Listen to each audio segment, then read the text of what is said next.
नमस्कार, आप देख रहे हैं स्पेशल कवरेज न्यूज और मैं हूं आपके साथ अरुण मिश्रा। देश में इस समय राजनीतिक घमासान चरम पर है। जिस तरीके से राहुल गांधी मुखर होकर लगातार मोदी सरकार पर अटैक कर रहे हैं और सीधे-सीधे अब अमित शाह को इस पूरे मामले का जो ये जंतर मंतर पर जो आंदोलन हुआ था उसका उसका जो जिम्मेदार है सीधे तौर पर अमित शाह को मान रहे हैं और अमित शाह का जिस तरीके से सदन में उन्होंने इस्तीफा मांगा, उस समय से ही राजनीति में एक तूफान खड़ा हो गया है। वो लगातार मुखर हो रहे हैं और आज राहुल गांधी ने जो ट्वीट किया है, उसमें उन्होंने उनकी विदाई का साफ-साफ संकेत दे दिया है। क्या है पूरा मामला? हम पूरी बात समझेंगे। इस पूरे मामले पर चर्चा के लिए हमसे जुड़े हुए हैं हमारे संपादक आदरणीय शिव कुमार मिश्रा जी। शिव कुमार जी, आपका बहुत-बहुत स्वागत, अभिनंदन। धन्यवाद। राहुल गांधी ने आज एक ट्वीट किया है, उसमें साफ तौर पर उन्होंने कहा है कि जैन जी हमारे देश का फ्यूचर है और आप पास्ट हैं। तो ये जो राहुल गांधी का ट्वीट है, इन्होंने लिखा है पीएम मोदी एंड अमित शाह, यानी कि सीधे-सीधे देश के 2 सबसे बड़े दिग्गज, यानी कि जो इस समय पूरी देश की राजनीति को चला रहे हैं, मोदी और अमित शाह, इन दोनों को ही लेकर सवाल खड़े कर दिए हैं। क्या कहना चाहेंगे आप? क्या वास्तव में राहुल गांधी ने अब जो दुखती हुई रग है, उस पर हाथ रख दिया है? सभी दर्शकों को मेरा बहुत बहुत नमस्कार। सबसे बड़ी बात यह है कि राहुल गांधी इस समय बीजेपी का पैनिक बटन दबाए हुए हैं। राहुल गांधी कह रहे हैं कि PM Modi and Amit Shah, you can not threaten Jain ji into silence. आप अब नहीं रोक सकते हो। वो कह रहे हैं आप तो पास्ट हो चुके हो, अब भविष्य का जो जिम्मा है वो जैन जी ने अपने ऊपर ले लिया और अब ये मामला जैन जी तक नहीं रहा है, अब जैन अल्फा आ गया है। बीजेपी नैरेटिव तैयार करती थी हिंदू मुसलमान का, मंदिर मस्जिद का। वो पहली बार ऐसे नैरेटिव में फंसी है जहां हिंदू मुसलमान नहीं चल पा रहा है। इस दौरान उन्होंने कई अपने पत्रकार भेजे जो जैन जी में हिंदू मुसलमान की स्टोरी लाइन निकाल के, हिंदू मुसलमान के लोगों को लाइन निकाल के, लेकिन नहीं चल पाई। उसके विरोध में बहुत सारे लोग आ गए और वो नहीं चल पाई। इसमें 1-2 लोगों के घर परिवार के लोगों को दिक्कत भी महसूस हुई, उनके खिलाफ कार्रवाइयां हुई। लेकिन राहुल गांधी लगातार भाजपा पर हमलावर बने हुए हैं और राहुल गांधी अब सीधा अमित शाह का इस्तीफा मांग रहे हैं। इससे कम पर कोई समझौता नहीं। अरुण, हम तुमको बताएं कि बीते 12 वर्ष में राजनाथ जी ने 2014 में कह दिया था ये कमजोर सरकार नहीं है जो इस्तीफे यहां होते हैं, और उसी ताकतवर सरकार को अब घुटनों पर लाकर पटक दिया गया है। ये तो कल राहुल गांधी ने संसद में बोला जब राजनाथ सिंह सामने बैठे हुए थे। तो अब जब घुटनों पर लाके पटक दिया है और राजनाथ के सामने ये कहा कि राजनाथ जी बैठे हैं, ये कहते थे इस्तीफे नहीं होते हैं, इसी संसद में इसी सरकार का इस्तीफा हुआ है। उनका मानना है कि गृह मंत्री वक्तव्य दें। गृह मंत्री सदन से क्यों भाग रहे हैं? प्रधानमंत्री सदन में क्यों नहीं आते? इस देश के जनमानस ने उत्तर प्रदेश जैसे बड़े जिले से नरेंद्र मोदी को तीसरी बार सांसद चुनकर संसद भेजा है। तो क्या इसलिए भेजा था कि सांसद की कार्रवाई जब संसद भवन की चले तो आप सदन में मत जाना? क्या लोकसभा अध्यक्ष ने यह पूछा जब विपक्ष का नेता प्रतिपक्ष अड़ा हुआ है तो रुकिए राहुल गांधी जी 10 मिनट में अभी बुलवाता हूं प्रधानमंत्री जी को और अभी बुलवाता हूं गृह मंत्री को? वो सफाई प्रस्तुत कर रहे थे कि ये बिल जो है वो शिक्षा मंत्री से संबंधित है और शिक्षा मंत्री सदन में बैठे हुए हैं। अब इस बात को राहुल गांधी ने नहीं स्वीकार किया। यह भी इतिहास में पहली बार हुआ है कि सत्ताधारी दल ने संसद को नहीं चलने दिया, अवरोध उत्पन्न कर दिया। ट्रेजरी बेंच की जिम्मेदारी होती है। जो ये नए पत्रकार निकल आए हैं वो कह रहे हैं कि विपक्ष की भी तो जिम्मेदारी है, संसद चलने दिया जाए। भाई, विपक्ष की कब से जिम्मेदारी हो गई? विपक्ष क्यों? विपक्ष अपने सवाल करेगा। संसद में ट्रेजरी बेंच की जिम्मेदारी है कि वो आपके सांसदों के जो सवाल है उनके जवाब दे। तो ये जवाबदेही तय बिरला जी क्यों नहीं कर रहे? बिरला जी बार बार कह रहे हैं कि विपक्ष के सांसदों के प्रश्नकाल का समय खा जाते हैं और संसद नहीं चलने देते। बड़े महत्वपूर्ण प्रश्न होते हैं। कई विपक्षी सांसद हमसे कहते हैं कि संसद को सुचारू चलाइए, हमें सवाल करने, अपने सवाल सरकार से पूछने। तो क्या वो इन सब बात पर यह सवाल करते हैं कि आप हमें बताइए कि आपने किस हैसियत से, किस वजह से यह कह दिया कि इस देश में युवा अपना अधिकार नहीं मांग सकता? क्यों नहीं मांगेगा अधिकार? कौन रोकेगा? यही सबसे बड़ी समस्या है कि इस देश में बीजेपी से अगर पेट दर्द की दवाई मांगो तो वो टीबी का इंजेक्शन लगाना चाहते हैं। तुम कैंसर की दवाई मांगो तो वो कहते हैं लिवर फेल हो गया तुम्हारा, तुम लिवर की दवा ले लो। यानी जब खेल मंत्री की बात होगी तो जेल मंत्री बोलेगा, जेल मंत्री की बात होगी तो तेल मंत्री बोलेगा, तेल मंत्री की बात होगी तो रक्षा मंत्री बोलेगा। क्या यार मजाक बना दिया है? हर जिम्मेदारी तय करो। एपिस्टीन फाइल में हरदीप पुरी का नाम आता है, क्या प्रधानमंत्री जी ने इस्तीफा लिया? शिक्षा मंत्री का नाम यूजीसी पर आया, जिस सवर्ण के दम पर बीजेपी सत्ता में आई है, चीखता रह गया, चिल्लाता रह गया। क्या प्रधानमंत्री ने धर्मेंद्र प्रधान का इस्तीफा लिया? आज छात्रों के उग्रता में लिया है, उनसे मांडवाली करते रहे कि इनका विभाग बदल देते हैं। और जिस तरीके से उनका स्वागत सम्मान हो रहा है, क्या नहीं लगता है आपको वो जल्द उड़ीसा के मुख्यमंत्री बनने जा रहे हैं? तो जब तुमको गलती मानकर भी गलती स्वीकार नहीं करनी है, राहुल गांधी संसद में खड़े होकर यह कह रहे हैं कि आरएसएस विभाग चला रहा है, तो सरकार को श्वेत पत्र जारी करना चाहिए कि राहुल गांधी साबित करें किसी विभाग में कोई आरएसएस का प्रचारक या आरएसएस का कोई मिलने जुलने वाला भी कुलपति या वीसी नहीं है। राहुल गांधी को 250 वीसीओं ने चिट्ठी लिख दी है कि राहुल गांधी गलत कह रहे हैं, तो वो कौन है 250 वीसी? वो कौन है शिक्षाविद? आजकल हर विभाग में क्या कह रहे थे उस दिन मध्य प्रदेश के मंत्री कैलाश विजयवर्गीय जी कि मीटिंग में जाओ तो वो तुरंत नेकर का यूं पट्टा खोल के दिखाने लगता, वो तो पैंट खोल के दिखाने लगे कि हमारे बाप भी पहले काला पैंट पहनते थे। जब बीजेपी आरएसएस के लोग ये कह रहे हैं, इसका मतलब कट्टर आरएसएसवाद ऑफिस में हावी है, और इसका सबूत खुद बीजेपी का नेता दे रहा है। तो राहुल गांधी से पूछने की जरूरत क्या है? अरे अभी तक तो राहुल गांधी कह रहे थे अमित शाह को इस्तीफा देना पड़ेगा, अब तो खड़गे जी कह रहे हैं कि वो हमारी डिबेट सुन रहे हैं रूम में बैठ के। हम जाएंगे, जनता उन्हें खींच कर लाएगी और यहां पटक देगी सदन में और इस्तीफा ले लेगी।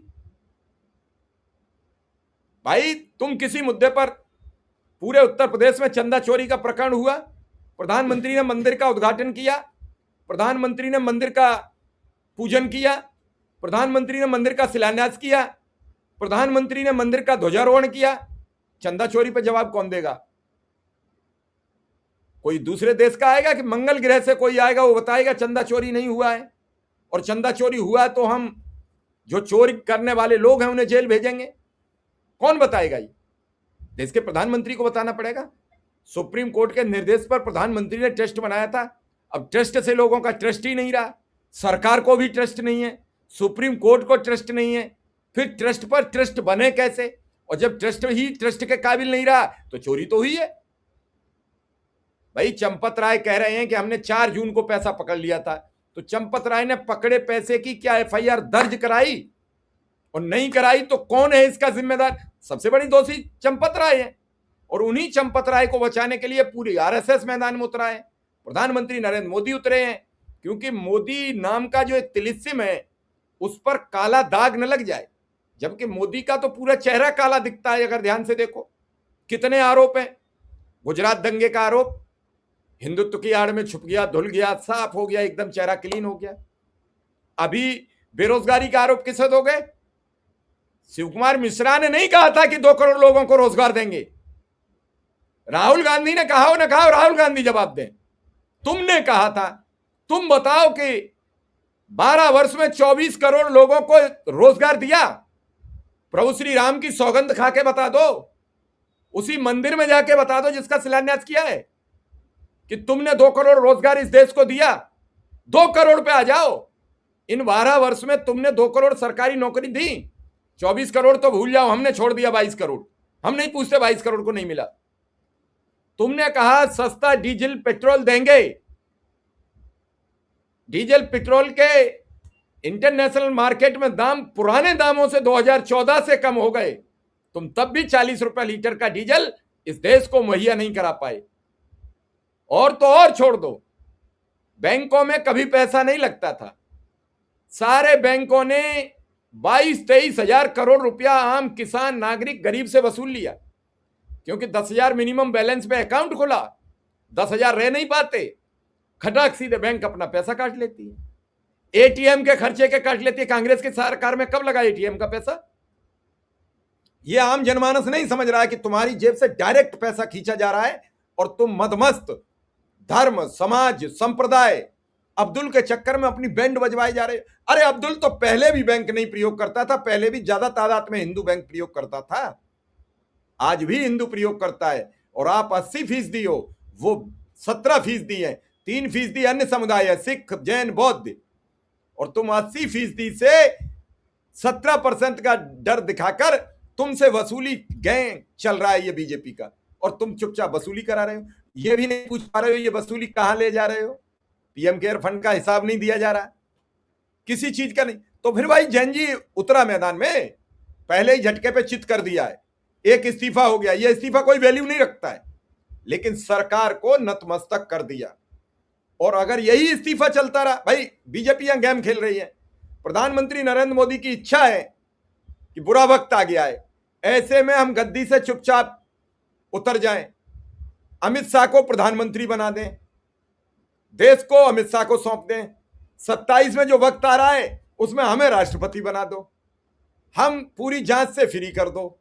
3 ही तो पद हैं जिनसे जांच जिनकी नहीं होती है, राष्ट्रपति, चीफ जस्टिस ऑफ इंडिया और सेना का अध्यक्ष। सेना अध्यक्ष बन नहीं सकते, सुप्रीम कोर्ट के चीफ जस्टिस बन नहीं सकते, एक ही पद बचा राष्ट्रपति, जिस पर तुम जा सकते हो। तो फिर क्या हो, आदमी खुद को भी सुरक्षित करना चाहता है, सारी झंझटों से बच जाएं, सभी विवादों से बच जाएं, और हम सुरक्षा के एक दृष्टिकोण से एक जगह खड़े हो जाएं। देश की जनता मरती है, मर जाए। क्या प्रधानमंत्री नरेंद्र मोदी ने ठेका लिया है?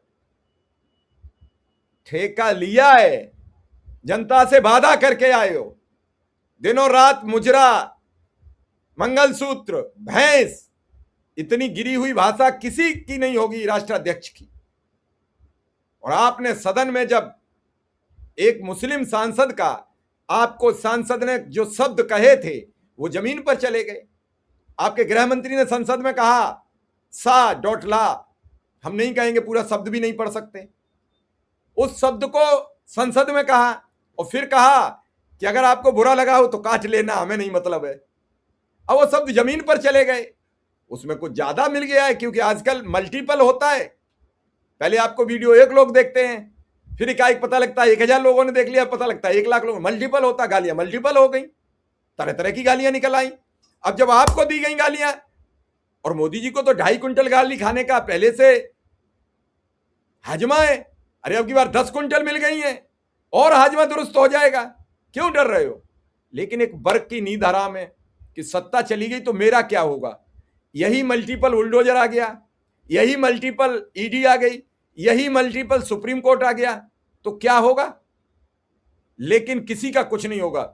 इस बार भी बुलडोजर सामान्य नागरिक पर चला था, और आने वाले दौर में फिर बुलडोजर सामान्य नागरिक पर ही चलेगा। उन नेताओं के घर नहीं तोड़े जाएंगे जो इस पूरे सिस्टम को तोड़ने में बड़ी अहम भूमिका निभाते हैं। तो ये राहुल गांधी का जो ट्वीट है, ये कह रहा है, ये पोस्ट कह रही है कि होश में आ जाओ। अभी तक तो जैन जी था, अब कल से आप देख रहे हो जैन अल्फा आ गया है। स्कूलों में लोग धरना दे रहे हैं, सड़क जाम कर रहे हैं। आज फिर फतेहपुर में लड़कियां खड़ी हो गई कि पहले तो वो टीचर माफी मांगे, जो ये कह रहे थे गंदे वीडियो देखने का बच्चों को नया चलन और मन आ गया है। तो वो कौन से गंदे वीडियो हैं, वो टीचर साफ करे। अब वहां के सभी टीचर और शिक्षक इस मामले को लेकर हड़ताल पर बैठ गए हैं। अभी हड़ताल कब तक चलेगी नहीं मालूम, लेकिन गुरुजी का जीवन संकट में हो गया है। अब वीडियो चलने के बाद अब गुरुजी की जांच जरूर हो जाएगी। सरकारी विद्यालय, गुरुजी पर जरूर कुछ न कुछ टूटेगा।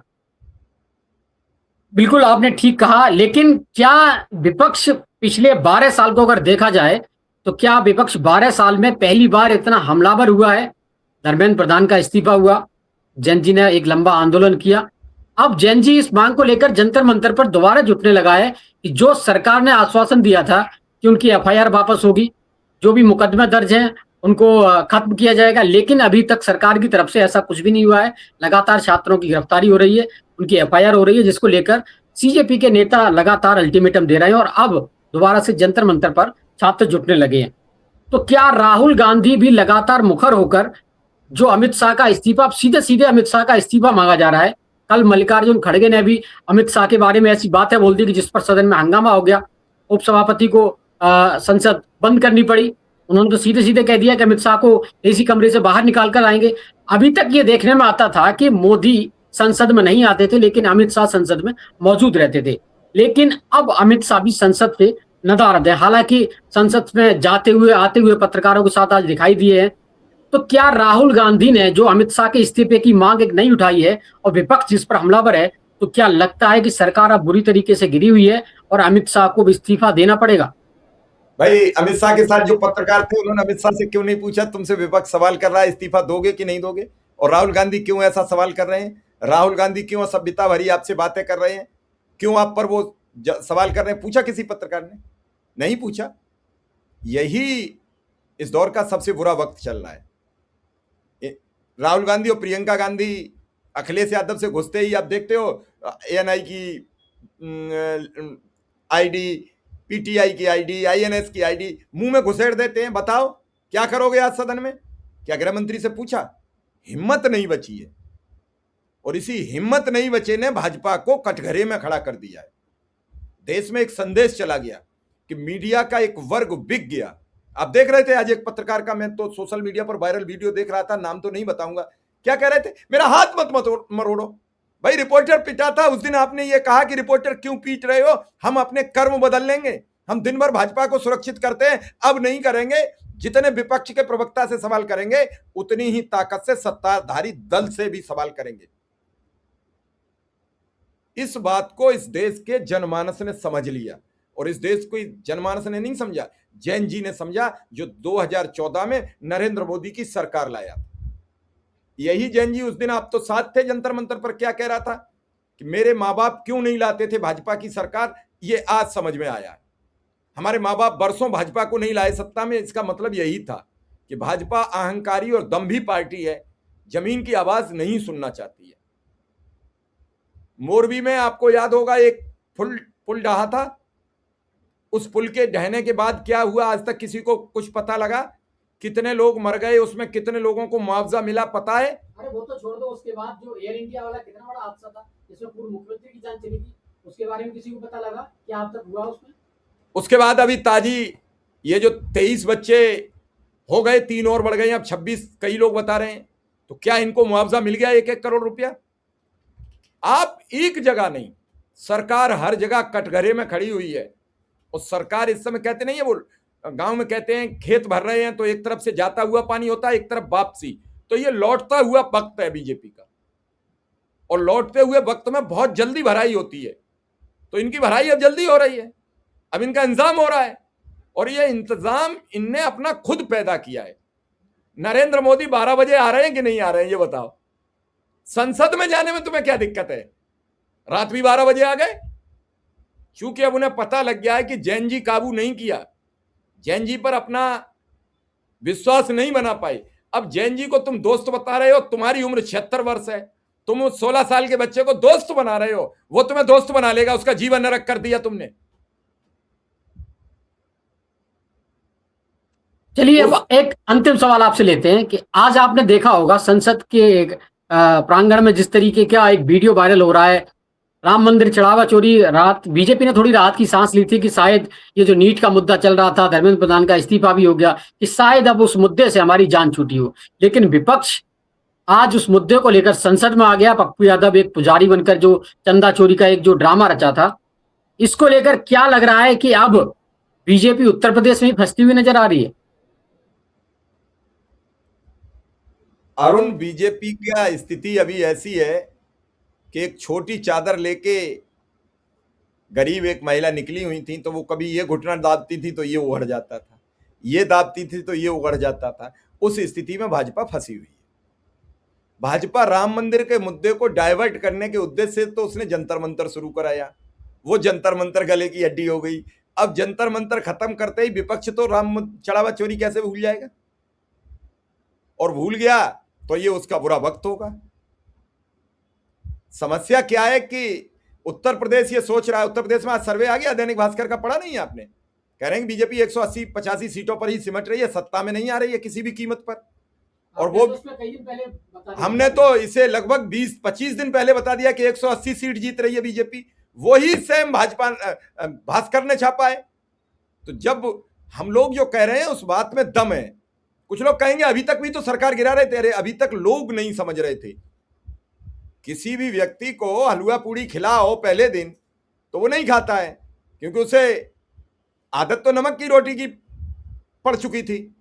अब उसे दिख रहा है कि हलवा पूड़ी रखा, लेकिन ये भाजपा वाले मिलने नहीं दे रहे हैं। ये तो गपागप अब खुद मांग रहे जा रहे हैं। इन सबके बच्चे पढ़ रहे हैं विदेश में। तुम्हारा बच्चा पढ़ेगा प्राइमरी स्कूल में मिड डे मील के सड़े चावल की खिचड़ी खाने के लिए, और इनका पढ़ेगा विदेश में मजे लूटने के लिए। तुम्हारे टैक्स के पैसे से बिल पास होंगे। धर्मेंद्र प्रधान की बच्ची का बिल पकड़ा गया कि नहीं पकड़ा गया? किसने पे? विभाग ने दिया। और भैया तुम्हारे बच्चे की फीस भी तुम्हें भरनी है। तो अब सब सच्चाई आ गई है सामने। और आज जो हुआ है राम मंदिर का आंदोलन, जितना वो समझ रहे थे लोगों के चंदा चढ़ावा चोरी का जो कम हो चुका है, उतना ही आज फिर वायरल हो गया है। सोशल मीडिया पे ये वीडियो अब हर व्यक्ति के फेसबुक, एक्स और इंस्टा पर मिलेंगी, क्योंकि रील वायरल करने का एक नया नशा जो छाया, जिसे प्रधानमंत्री ने अप्रोच किया था कि सब लोग मिलकर रील बनाओ। अब सरकार रील बन गई है। रील बनाते बनाते मोदी की रेल बन गई है, अमित शाह की रेल बन गई है। अब ये रेल रुकेगी कब, इस पर विचार होना चाहिए। और अब आरएसएस भी बचाव में नहीं उतर रहा है। भागवत का कोई बयान नहीं आ रहा है कि अमित शाह का इस्तीफा नहीं हो रहा है। तो अभी विश्वास देखना पड़ेगा और समझना पड़ेगा। फिलहाल एक बात मैं आपको बता दूं अंतिम, कि राहुल गांधी ने अब बीजेपी का वो दबती, कहते नहीं, वो नस दबा ली है, पैनिक बटन दबा दिया है। ये पैनिक बटन पे वो जितना ही एक्सीलेटर दबाते हैं उतना ही बीजेपी खरखराने लगती है। अब अंदर की आवाजें बाहर आने लगी हैं। जैसे कोरोना में किसी आदमी के फेफड़े जवाब देते थे और वो खरर खरर की आवाज आ रही थी, वैसे ही सरकार कोरोना से, राहुल गांधी के कोरोना से पीड़ित है। इसका कोई इलाज कर पाएगी कि नहीं कर पाएगी? हालांकि बीजेपी इलाज करने में माहिर है, कोई न कोई उठापटक वो भी कर रही होगी। इतने दिन से सामने नहीं आ रहे हैं। वो 56 इंची प्रधानमंत्री सदन नहीं जा पा रहे हैं, वो अमित शाह जो मेज तोड़ देते हैं वो नहीं जा पा रहे। तो डर तो है। अब इस डर का क्या परिणाम होगा, इसकी अभी प्रतीक्षा रहेगी। चलिए, आपने समय दिया इसके लिए आपका बहुत बहुत आभार, बहुत बहुत धन्यवाद। आपका भी बहुत बहुत आभार, बहुत बहुत धन्यवाद।